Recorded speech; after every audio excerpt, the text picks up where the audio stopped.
नमस्कार दोस्तों, स्वागत है आप सभी का आपके अपने YouTube channel study addicted academy में। माय नेम इज उमेश और इसमें हम 9th पार्ट जो है डिस्कस करेंगे आज Himachal Pradesh general studies multiple choice question test series का।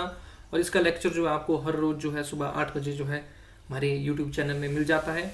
अगर अभी तक आपने हमारे प्रीवियस लेक्चर्स इससे रिलेटेड नहीं देखे हैं तो आप उन्हें भी देख लीजिए और मेक श्योर कि आप हमारे चैनल को सब्सक्राइब भी कर लें, ताकि कोई भी हम नई वीडियो अगर अपलोड करते हैं तो उसका जो नोटिफिकेशन है वो आपको सबसे पहले मिल जाए।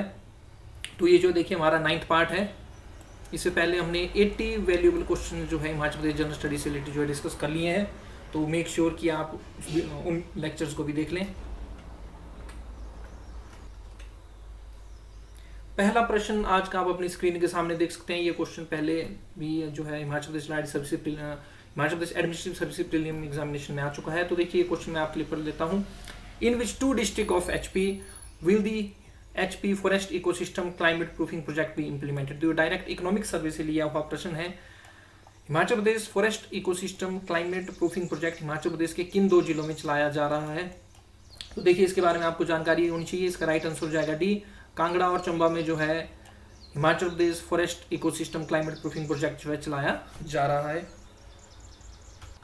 तो ये इकोनॉमिक सर्वे का आर्टिकल आप अपने सामने देख सकते हैं। Himachal Pradesh forest ecosystem climate proofing project, तो ये KfW जर्मनी बेस्ड जो बैंक है उनके द्वारा इसको असिस्ट किया जा रहा है, फंड किया जा रहा है उसको। और देखिए इस प्रोजेक्ट को चंबा और कांगड़ा डिस्ट्रिक्ट में इंप्लीमेंट किया जा रहा है for a period of 7 year. 7 साल के लिए इंप्लीमेंट होगा। 15 से 16 से ये शुरू हो जाएगा और 22-23 तक चलेगा।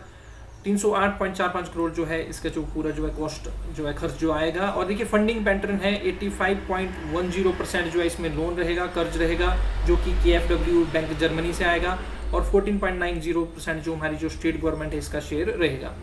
मेन जो देखिए ऑब्जेक्टिव है इस प्रोजेक्ट का ये रहता है rehabilitation, protection and sustainable use of the selected forest ecosystem. तो सस्टेनेबल यूज का मतलब ये होता है कि टिकाऊ यूज, मतलब हम भी यूज कर रहे हैं और इस तरह से यूज करना है कि फ्यूचर जनरेशन को भी वो वैसे का वैसा मिले यूज करने के लिए, ताकि इससे क्या हो सके, रिसिलियंस ऑफ फॉरेस्ट इकोसिस्टम हो सके। रिसिलियंस का मतलब होता है कंडीशंस चेंज भी हो जाए, मान लीजिए क्लाइमेट चेंज हो रहा है तब भी फॉरेस्ट हमारे टिके रहें, उसको हम रिसिलियंस बोलते हैं। भी परिस्थितियों के चेंज होने पर भी अगर कोई पर्सन जो है वैसा का वैसा ही रहता तो उसको रिजिलियंट बोलते हैं, मतलब परिस्थिति चेंज होने पर उसको जो है फर्क नहीं पड़ता है। तो इसमें हमने जो फॉरेस्ट इकोसिस्टम को जो है रिसिलियंट बनाना है अगेंस्ट क्लाइमेट चेंज, जो जलवायु परिवर्तन उसके अगेंस्ट इसमें रिसिलियंट बनाना है। इंश्योर करना है flow of forest waste products, जो भी फॉरेस्ट वेस्ट प्रोडक्ट्स है उनका जो फ्लो है उसको पक्का करना है कि वो जो चला रहे, और अदर सर्विसेज। तो ये जो है इनके जो है मेन जो ऑब्जेक्टिव है इस प्रोजेक्ट के। मेन आपने ध्यान रखना है कि Himachal Pradesh forest ecosystem climate proofing project KfW bank Germany के द्वारा असिस्टेड है। कांगड़ा और चंबा में इसको इंप्लीमेंट किया जा रहा है। 7 साल का इसका टेन्योर रहेगा और 85.10% जो है कर्ज से पैसा आएगा और 40.90% हमारी प्रदेश सरकार का जो है शेयर इसमें रहेगा। अगला प्रश्न अगेन मैंने इसी से रिलेटेड बनाया हुआ है क्योंकि इस तरह क्वेश्चन पूछे जा सकते हैं। तो क्वेश्चन मैं पढ़ देता हूं आपके लिए। Which of the following district not covers under the Himachal Pradesh forest ecosystem management and livelihood improvement. तो निम्नलिखित में से कौन सा जिला हिमाचल प्रदेश वन परिस्थिति तंत्र प्रबंधन और आजीविका सुधार परियोजना के अंतर्गत नहीं आता है। तो ये देखिए आपके ऑप्शन। तो देखिए इसमें राइट आंसर सिरमौर हो जाएगा। सिरमौर इसमें नहीं आता है, बाकी शिमला, बिलासपुर और किन्नौर जो है इस स्कीम में जो आपके जो है कवर होते हैं। तो राइट आंसर हो जाएगा सिरमौर इसमें कवर नहीं होता है। मैं डिटेल में इसके बारे में आपको बता देता हूँ। तो ये आप अपनी स्क्रीन के सामने देख सकते हैं। Himachal Pradesh forest ecosystem management and livelihood improvement project जो है ये देखिए एक न्यू प्रोजेक्ट है और 8 ईयर्स के लिए इसको इंप्लीमेंट किया जा रहा है हिमाचल प्रदेश में फ्रॉम 1819 टू 2025-26। और इसमें 800 करोड़ का जो है खर्च आएगा। और इसमें जो लोन जो है जो कर्ज जो प्रोवाइड कर रहा है वो प्रोवाइड कर रही है आपकी JICA, Japan international cooperation agency. और फंडिंग पैटर्न इसमें आपको 80% जो है लोन जो हमें बैंक से मिलेगा JICA से, और 20% हमारी जो प्रदेश सरकार इसका खर्चा उठाएगी। और इस प्रोजेक्ट को जो है ये जरूर आपने याद रखना है, इस प्रोजेक्ट को जो है बिलासपुर, कुल्लू, मंडी, शिमला, किन्नौर, लाहौल स्पीति और जो कुछ एक जो जनजातीय एरिया है पांगी और भरमौर जो सब डिवीजन है चंबा के, यहाँ पर जो इसको जो है इम्प्लीमेंट किया जा रहा है। और इस प्रोजेक्ट का जो हेडक्वार्टर है ये कुल्लू शमशी में रहेगा और रीजनल ऑफिस इसका रामपुर शिमला में रहेगा। और देखिए मेन जो ऑब्जेक्टिव है, मेन जो उद्देश्य है इस प्रोजेक्ट का ये रहेगा टू कंजर्व द फॉरेस्ट। तो फॉरेस्ट जो है हमारे जो जंगल है उनको कंजर्व करना, उनका संरक्षण करना, और माउंटेन जो इकोसिस्टम है उसको भी कंजर्व करना, ताकि जो लिवलीहुड है फॉरेस्ट डिपेंडेंट जो कम्युनिटी है, फॉरेस्ट और पास्चर होता है जो चरागाह है, उनके ऊपर जो डिपेंडेंट जो कम्युनिटीज़ हैं उनके ऊपर जो है निर्भर करती हैं, उनके लिवलीहुड को जो इम्प्रूव करना है और उसको जो प्रोटेक्ट करना है। और इसके साथ साथ जो है फॉरेस्ट कवर को इंक्रीज भी करना है। डेंसिटी एंड प्रोडक्टिव पोटेंशियल जो है ये भी हमने इंक्रीज करना है by using scientific and modern forest management practices. और बायोडाइवर्सिटी जो रहती है, जैविक विविधता जो रहती है, उसको भी इंक्रीज करना है, बढ़ाना है। और इससे अल्टीमेटली क्या हो जाएगा, आपका फॉरेस्ट इकोसिस्टम कंजर्वेशन हो जाएगा और जो प्रेशर जो है, दबाव जो है और जो स्ट्रेस है फॉरेस्ट रिसोर्सेज के ऊपर, वो भी इससे जो है कम होगा। और विलेज जो कम्युनिटीज़ हैं, जो गांव की कम्युनिटीज़ हैं, जो फॉरेस्ट इकोसिस्टम के ऊपर डिपेंड करती है, उसको इसमें अल्टरनेट लिवलीहुड अपॉर्चुनिटी भी प्रोवाइड करनी है। तो मान लीजिए अगर कोई फॉरेस्ट डिपेंडेंट कम्युनिटी है कि जिनकी आजीविका सिर्फ और सिर्फ जो जंगल के रिसोर्सेज से चलती है, तो उनको कुछ alternate source of livelihood opportunity जो है इसमें प्रोवाइड कराना भी जो इसका जो ऑब्जेक्टिव है। तो बहुत ही महत्वपूर्ण Himachal Pradesh forest ecosystem management and livelihood improvement project, ये जो है GICA के द्वारा फंडेड है। और आप ध्यान रखना, बिलासपुर, कुल्लू, मंडी, शिमला, किन्नौर, लाहौल स्पीति डिस्ट्रिक्ट और पांगी एंड भरमौर जो सब डिवीजन है चंबा के, यहाँ पर इसको जो इंप्लीमेंट किया जा रहा है। टोटल खर्च 800 करोड़ आएगा। 18, 19 से 25, 26 तक प्रोजेक्ट चलेगा, 8 साल के लिए रहेगा। और फंडिंग पैटर्न जो है 80:20 है। 80% कर्ज से आएगा और 20% हमारी प्रदेश सरकार इसमें खर्चा उठाएगी। बहुत ही महत्वपूर्ण, इसको आप मेमोराइज जरूर कर लें। अगला प्रश्न अगेन मैंने इकोनॉमिक सर्वे से फ्रेम किया है। Integrated development project for source sustainability and climate resilient rain fed agriculture of HP is funded by. तो हिमाचल प्रदेश की स्थिरता और जलवायु अनुकूल वर्षा आधारित कृषि के लिए एकीकृत विकास परियोजना को वित्त पोषित किसके द्वारा किया जा रहा है, तो कौन इसको फंडेड कर रहा है? तो देखिए राइट आंसर हो जाएगा डी, वर्ल्ड बैंक के द्वारा जो ये परियोजना जो फंडेड है। वो देखिए यहाँ पर है climate resilient rain fed agriculture, यानी कि जलवायु परिवर्तन भी हो जाए फिर भी जो हमारा जो एग्रीकल्चर जो रेन फेड के ऊपर डिपेंडेंट है वो रिजिलियंट रहे, यानी कि हमारी जो फसल है उसको नुकसान ना हो जलवायु परिवर्तन पे भी। ये मेन इसका जो फोकस रहेगा इस प्रोजेक्ट का। और इसको जो है विश्व बैंक, वर्ल्ड बैंक के द्वारा जो फंडेड किया जा रहा है। तो देखिए अगेन इकोनॉमिक सर्वे का आर्टिकल आप अपनी स्क्रीन के सामने देख सकते हैं। वर्ल्ड बैंक के द्वारा देखिए एग्रीड कर लिया गया है कि ये जो है सपोर्ट प्रोवाइड करेंगे प्रोजेक्ट को, और ये प्रोजेक्ट जो 650 करोड़ का रहेगा। और इस प्रोजेक्ट का नाम मैंने आपको पहले बता दिया, integrated project for source sustainability and climate resilient rain fed agriculture. और फंडिंग पैटर्न जो है 80% जो है लोन वर्ल्ड बैंक देगा और 20% हमारी प्रदेश सरकार जो इसका खर्चा उठाएगी। और 7 साल के लिए इसको इंप्लीमेंट किया जा रहा है। अब देखिए इंप्लीमेंट कहाँ किया जा रहा है, बहुत ही महत्वपूर्ण है, मैंने इसको इसलिए ब्लू कलर में हाईलाइट किया है। ये जो प्रोजेक्ट है ये इंप्लीमेंटेड होगा इन 900 ग्राम पंचायत, 900 जो ग्राम पंचायत है Shivalik and mid hills agro climatic zones की। तो शिवालिक और mid hills agro climatic zones की जो 900 जो ग्राम पंचायत है वहां पर जो है integrated project for source sustainability and climate resilient rain fed agriculture जो प्रोजेक्ट है इसको इंप्लीमेंट किया जाएगा, spread across various watersheds in the state. और देखिए की ऑब्जेक्टिव क्या है इस प्रोजेक्ट का, इसमें देखिए इंक्लूड किया जा रहा है comprehensive treatments of around 2 lakh hectares non arable. तो नॉन अरेबल ऐसा लैंड होता है जिसके ऊपर फसल नहीं होती है, जो बिजाई योग्य नहीं होता उसको नॉन अरेबल बोलते हैं। तो इसमें देखिए ट्रीटमेंट की जाएगी 2 lakh hectares non arable land की और 20,000 hectares of arable land. Arable land ऐसा होता है जिसपे फसल उगाई जाती है। तो ध्यान रखना 2 लाख हेक्टेयर्स में नॉन अरेबल लैंड की जो ट्रीटमेंट की जाएगी और 20,000 हेक्टेयर जो है अरेबल लैंड की इसमें ट्रीटमेंट की जाएगी ताकि इन्हेंसमेंट की जा सके वाटर प्रोडक्टिविटी। तो वाटर प्रोडक्टिविटी या एफिशिएंसी को जो है इसमें इन्हेंस करना, इन्हेंस का मतलब बढ़ाना है, मिल्क प्रोडक्शन को भी इसमें जो बढ़ाना है और लिवलीहुड इंप्रूवमेंट जो है प्रोजेक्ट एरिया में जो है कमी है। और प्रोजेक्ट एरिया में ध्यान रखना 900 ग्राम पंचायत कवर होंगी शिवालिक और mid hills agro climatic zones की। देखिए वर्ल्ड बैंक के बारे में आपको थोड़ा सा पता होना चाहिए क्योंकि महत्वपूर्ण ऑर्गेनाइजेशन है, इंटरनेशनल ऑर्गेनाइजेशन। तो देखिए ये जो विश्व बैंक है, वर्ल्ड बैंक, इसकी स्थापना जो 7 जुलाई 1944 को हुई थी और ब्रिटन वुड्स कॉन्फ्रेंस जो है हुई थी, वहाँ से IMF और वर्ल्ड बैंक की जो है स्थापना हुई थी। तो वर्ल्ड बैंक और IMF को हम ब्रिटन वुड्स ट्विन भी जो है बोलते हैं। और देखिए करंटली अगर हम बात करें तो वर्ल्ड बैंक में देखिए 2 इंस्टीट्यूशन आते हैं, एक आएगा इसमें IBRD, international bank for reconstruction and development, और दूसरा आ जाएगा इंटरनेशनल डेवलपमेंट एजेंसी। तो जो IBRD है जनरली इसी को ही हम वर्ल्ड बैंक बोल देते हैं। इसमें 189 जो है मेंबर्स कंट्रीज हैं और दूसरा हमारे पास ID है, इसमें 174 जो है मेंबर कंट्रीज हैं। हेडक्वार्टर जो इसका वाशिंगटन USA में रहेगा। और ध्यान रखना वर्ल्ड बैंक जो है आपका कर्ज देगा, लोन देगा लो एंड मिडिल इनकम कंट्रीज को, ताकि जो भी उनके कैपिटल प्रोजेक्ट्स हैं, विकास से रिलेटेड जो प्रोजेक्ट्स हैं उनको वो जो है फाइनेंस कर सकें। और प्रीवियस वीडियोस में आपको मैं बता चुका हूं कि जो शिवालिक है इसको हम मानक पर्वत बोलते हैं और धौलाधार को हम मोलाक पर्वत बोलते हैं। तो ये भी आपने ध्यान में रखना है। अगला प्रश्न देखिए अगेन करंट अफेयर से फ्रेम किया गया है। तो देखिए Sikyong is in news recently, what is Sikyong? तो इस तरह के क्वेश्चन HS में आते हैं। तो मैंने देखिए काफ़ी हाई लेवल क्वेश्चन भी फ्रेम किया ताकि अच्छा स्लाइड या नायब तहसीलदार के पेपर में अगर आप जाएँ तो आप वहाँ पर कंफ्यूज ना हो कि ये सिक्योंग कहाँ से आ गया। तो सिक्योंग हाल ही में खबरों में था, तो सिक्योंग क्या है देखिए। तो देखिए सिक्योंग जो है, जो हेड जो होता है तिब्बतियन गवर्नमेंट का, उसको हम सिक्योंग बोलते हैं। तो तिब्बतियन सरकार के प्रमुख को क्या बोला जाता है? सिक्योंग बोला जाता है। तो देखिए इस तरह से ये द ट्रिब्यून का आर्टिकल है 4 जनवरी 2021 का, Tibetan boards in the first round of pools for Sikyong. तो ये आपने ध्यान रखना, सिक्योंग जो है हेड रहेगा सेंट्रल तिब्बतियन एडमिनिस्ट्रेशन का। और हमारा जो तिब्बतियन गवर्नमेंट है वो एक्साइल में है। 1959 में दलाई लामा जी धर्मशाला आ गए थे, तो धर्मशाला से आपका सेंट्रल तिब्बतियन एडमिनिस्ट्रेशन जो है चलता है। और ये टाइटल है सिक्योंग का, इसको 2012 में क्रिएट किया गया था। और 26 अप्रैल 2012 की बात करें तो एक internal circular from Kashag announce that Sikyong would be rendered in English as a president of the central Tibetan administration. और देखिए करंट जो सिक्योंग है ये लोब्सांग सांगे हैं, और कशाग जो है कैबिनेट को बोला जाता है तिब्बतियन के। तो आपसे डायरेक्टली पूछ लिया जाएगा एग्जामिनेशन में कि कशाग जो है क्या है। तो इस तरह के क्वेश्चन जो है फ्रेम करने में एग्जामिनर को मजा आता है। तो कशाग जो है, जो सेंट्रल तिब्बतियन एडमिनिस्ट्रेशन का जो कैबिनेट है, ये अपने इसको जो है कशाग जो है बोलते हैं।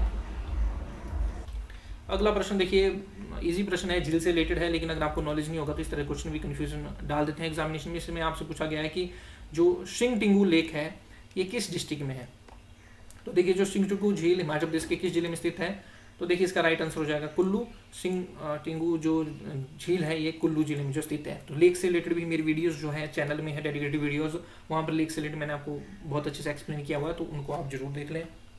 तो देखिए कुछ एक झील्स मैंने यहाँ पर कवर किया है, जैसे खजियार चंबा में है, गड़ासरू हो गया, लामा हो गई, महाकाली, चंद्रकूप, ये आपको चंबा में देखने को मिली। फिर डल लेक है, क्रेडी लेक है, पोंग लेक है, पराशर लेक है, रिवालसर लेक है, कमुन्या गया, कमरुहा लेक है, कलासर लेक है, सुखसर लेक है, पंडोल लेक है, ये मंडी में देखने को मिलेगी आपको। फिर चंद्रहा लेक जो है सोर्स है आपकी पब्बर रिवर की, पब्बर नदी की जो है ये सोर्स रहेगी। चंद्रहा लेक ये शिमला में है। फिर तानुजुबल लेक शिमला में है। कराली हो गई, बर्दनोसार झील हो गई शिमला में है। फिर भृगु लेक हो गई, मानतलाई जो पार्वती रिवर का सोर्स है कुल्लू में है। सरोसर लेक है, फिर शिंगटिंगू लेक है, दशाहर लेक है, ये कुल्लू में है। फिर आपकी रेणुका लेक सिरमौर में है, सुकेती लेक सिरमौर में है, चंद्रताला स्पीति में, सूरजताल होगी, नीलकंठ होगी, उनम होगी, तशो मुरारी बहुत बड़ा, तशो मुशारी लाहौल स्पीति में है। फिर नाको आपकी किन्नौर में है, शोरंग किन्नौर में है, और गोविंद सागर बिलासपुर में है। अगला प्रश्न देखिए बहुत ही इजी प्रश्न है, अगर आपने मेरे प्रीवियस लेक्चर सुने होंगे तो आप बड़ी इजीली इसको आंसर कर देंगे। Among which of the following passes which mountain pass is not located in Chamba district. तो निम्नलिखित में से कौन सा दर्रा चंबा जिले में स्थित नहीं है। अब मान लीजिए कि आपको इन सभी पासेस के बारे में नॉलेज नहीं है, तो एग्जामिनेशन में देखिए आप प्रश्न कैसे सॉल्व कर सकते हैं। आपको मैं बहुत बार बता चुका हूँ कि जो स्पीति जो रिवर है वो कुंजुम दर्रा जो है लाहौल स्पीति का, वहां से ओरिजिनेट करती है, और जो कुंजुम जो दर्रा है वो लाहौल घाटी को स्पीति घाटी से अलग करता है। मैप में देख लेते हैं, मैं बहुत बार आपको मैप में बता चुका हूँ। मैं डायरेक्ट आपको जो है, जो हमारा सबसे बड़ा जो जिला है लाहौल स्पीति, 13,835 किलोमीटर जो है एरिया है लाहौल स्पीति का, यहाँ ले चलता हूँ मैं आपको। ये लाहौल स्पीति आप अपने स्क्रीन के सामने जो है देख सकते हैं। तो यहीं पर मैं बहुत बार आपको बता चुका हूँ कि ये रहा कुंजुम पास, कुंजुम दर्रा, ये जो है लाहौल वैली और स्पीति वैली को अलग करता है। तो लाहौल घाटी को स्पीति घाटी से जो है कुंजुम जो दर्रा है ये अलग करता है। तो अगर आपको इतना कर नॉलेज है कि ये जो कुंजुम दर्रा है ये लाहौल स्पीति में है, तो ईजिली आप इस प्रश्न का जो उत्तर दे देंगे। बाकी चंबा के कुछ एक पासेस के देखिए आप जो है नज़र डाल लीजिए। तो इस तरह से मैं चंबा को आपको जो ले चलूँ, देखिए पतन वैली मैं आपको पहले बता चुका हूँ, जो स्वांगला जो जनजाति है पतन वैली में रिजाइड करती है। तो ये रहा चंबा। तो चंबा के देखिए जो महत्वपूर्ण जो पासेस हैं ये आप देख सकते हैं। चंबा और लाहौल स्पीति के बीच में जो महत्वपूर्ण पासेस है वो पहले मैं आपको बता दूँ। तो देखिए दगल पास है, त्वानी पास है, घुरबदार पास है आपका, फिर द्राटी पास है, कलीचो पास है, छोबिया पास है, कुक्ति पास है, बहुत महत्वपूर्ण पास है कुक्ति पास। फिर कुछ एक और जो है इसमें पास है, जैसे कि शेरशांक पास है, ये चंबा और जे.एंड.के में देखने को मिलेगा। साच पास हो गया, फिर आपका कियान पास हो गया। तो ये इंपॉर्टेंट पासेज है चंबा के। और चंबा में आपको चमेरा झील भी जो है देखने को मिलेगी। तो इस तरह से इजीली आप इस प्रश्न का उत्तर जो लगा सकते हैं। कुंजुम पास जो है चंबा डिस्ट्रिक्ट में, चंबा जिले में स्थित नहीं है। अगला प्रश्न देखिए बहुत ही महत्वपूर्ण प्रश्न है, इस तरह के क्वेश्चन भी पूछ लिए जाते हैं। तो देखिए इसमें आपसे पूछा गया, on the banks of which river did Alexander the great erected 12 huge altars to mark the farthest point of his advance into India। तो देखिए सिकंदर महान ने किस नदी के तट पर अपनी प्रगति के सबसे दूर बिंदु को चिन्हित करने के लिए 12 विशाल वेदियां जो है बनाई थी। तो भारत में जो इनके द्वारा जो सिकंदर महान के द्वारा जो चढ़ाई की गई थी, चढ़ाई का मतलब है जैसे इस प्लेस से ऊपर की तरफ आ रहे हैं, पहाड़ को चढ़ रहे हैं, तो सबसे फार्देस्ट जो पॉइंट था इसके ऊपर इनके द्वारा जो है 12 ह्यूज अल्टार जो है बनाए गए थे, 12 ह्यूज जो है बिंदु जो है चिन्हित किए गए थे। 12 विशाल वेदियाँ जो बनाई गई थी, ये जो आपके ब्यास नदी के एडवांस के ऊपर जो बनाई गई थी, ब्यास नदी के तट पर जो बनाई गई थी। तो देखिए हुआ क्या, जब सिकंदर महान जो आपके ब्यास नदी के पास पहुंचे तो इनके जो सिपाही थे वो बाहर से काफ़ी ज़्यादा थक चुके थे, युद्ध से थक चुके थे, और घर जाने की उन्हें लालसा हो गई थी, भी बहुत टाइम से घर में नहीं गए थे, और कुछ एक दो बीमार भी हो गए थे, तो सब ने मना कर दिया कि हम आगे नहीं जाएंगे। इसलिए अलेक्जेंडर को विवश होना पड़ा वापस जाने के लिए।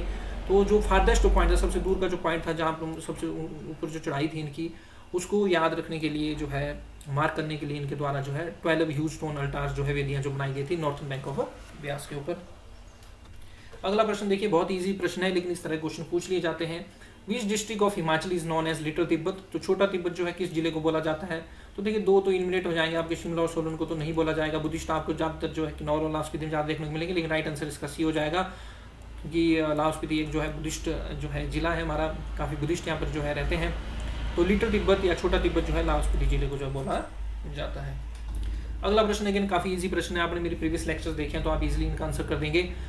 The earthquake that created a havoc in Kangra occurred in, तो देखिए कांगड़ा में तबाही मचाने वाला भूकंप किस वर्ष आया था? तो 1905 में जो है कांगड़ा में जो है भूकंप आया था, तो इसको आप मेमोराइज जरूर कर लें। तो देखिए इस तरह से आप देख सकते हैं 1905 के कांगड़ा अर्थक्वेक के ऊपर विकिपीडिया के ऊपर अलग से एक आर्टिकल है।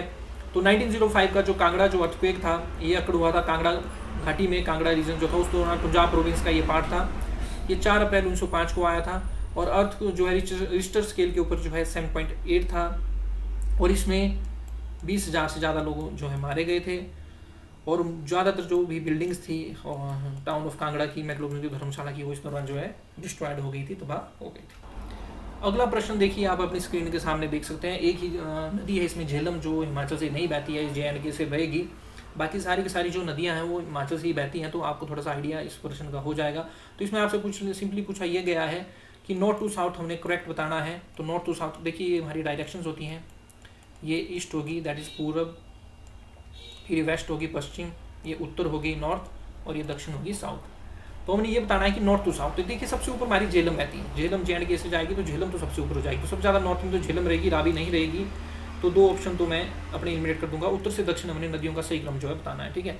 तो रावी नहीं होगी तो 2 ऑप्शन मेरे एलिमिनेट हो जाएंगे। अब आपको ये पता होना चाहिए कि ऊपर चिनाब बहती है और उसके नीचे रावी जाती है, तो पहले चिनाब आ जाएगा फिर रावी आएगा, तो राइट आंसर हमारा जो है ए हो जाएगा। तो इस तरह से आप जो है क्वेश्चन को ईजिली जो है अटेम्प्ट कर सकते हैं एग्जामिनेशन में।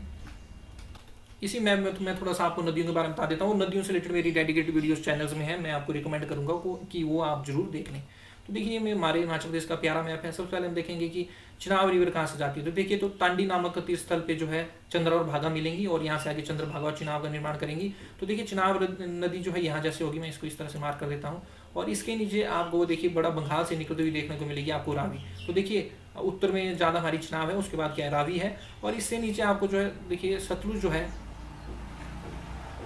यहाँ शिवकिला से आएगी, और यहाँ से जो है ये मैं थोड़ा जूम कर लूँ आपके लिए, ये रहा शिवकिला। सतलुज यहाँ पर खाब में स्पीति से मिलेगी, तो इस तरह से सतलुज रिवर इस तरह से बहेगी। करछम में बांसवा रिवर के साथ जो है ये मिल जाएगी सतलुज, और इस तरह से सतलुज रिवर जो आपको जो ट्रैवल करती है। तो ये आप देख सकते हैं मैप के स्क्रीन के सामने।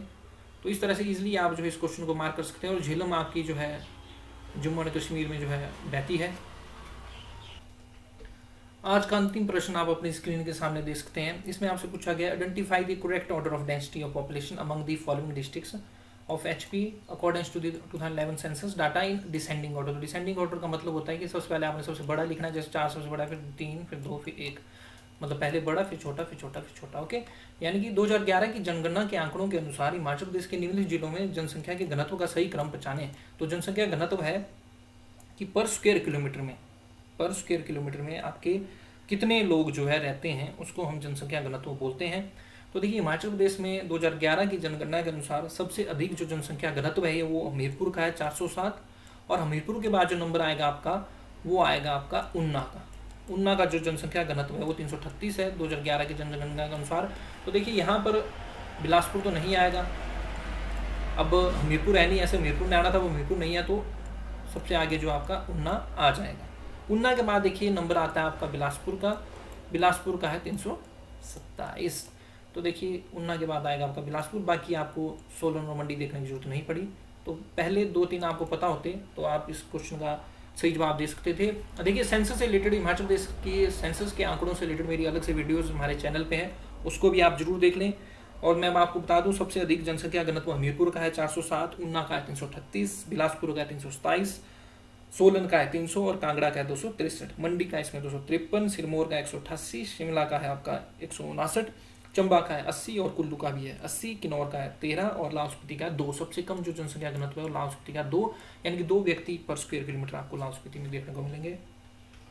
So that's the end of our this video friends. इसी तरह से आप हमारे चैनल को लाइक, सब्सक्राइब और शेयर करते रहिए, दूसरों की हेल्प भी जो करते रहिए, क्योंकि हम दूसरों की हेल्प करके लिफ्ट होते हैं, राइज होते हैं। We rise by lifting others. और अगर आप चाहते हैं कि हम इस मैराथन सीरीज को जो है कंटिन्यू रखें, तो ज़्यादा से ज़्यादा जो अपने फ्रेंड्स तक इसको जो शेयर कीजिए, क्योंकि किसी की अगर हेल्प हो जाए तो वही हमारा जो है मेन जो है मोटिव है इन वीडियोज़ को बनाने के लिए। क्योंकि बहुत सारे बच्चों को हमारे पास जो मटेरियल नहीं होता, अवेयरनेस नहीं होती है, तो हम चाहते हैं कि हम उनकी जो हेल्प कर सकें। और मैं कंटिन्यू तभी कर पाऊंगा लेक्चर्स को जब आप इनको जो ज़्यादा से ज़्यादा जो है देखेंगे, कमेंट्स करेंगे, शेयर करेंगे और लाइक करेंगे। तो ज़्यादा से ज़्यादा जो है चैनल को शेयर करना मत भूलिए और सब्सक्राइब करना भी मत भूलिएगा। Thanks very much for listening. जय हिंद, जय भारत, जय।